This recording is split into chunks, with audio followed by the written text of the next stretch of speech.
It was pretty close to midnight, which is when my shift ends. I was actually getting ready to go home. But it turns out Officer Jordan Monart was in exactly the right place at the right time. Brought to my attention the fact that there was a gentleman and his 4-year-old son who were pretty much just stranded at the transit center.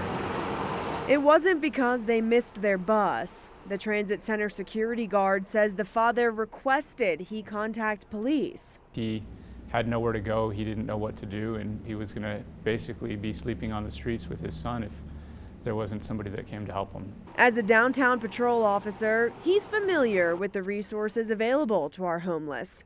He made a few calls. I got a lot of voicemails, got a lot of people telling me that they were full, a lot of people telling me to call back tomorrow, but obviously calling tomorrow wasn't really an option. He reached into his own pocket and bought them a couple nights' stay at a downtown motel. When you see that father and son sitting there, just so scared and with no other option, it was just the right thing to do. But that was just the start of what would be months of generosity and help. Agencies, charities, churches, and downtown businesses secured a housing voucher, money and food donations, and even preschool for the 4-year-old.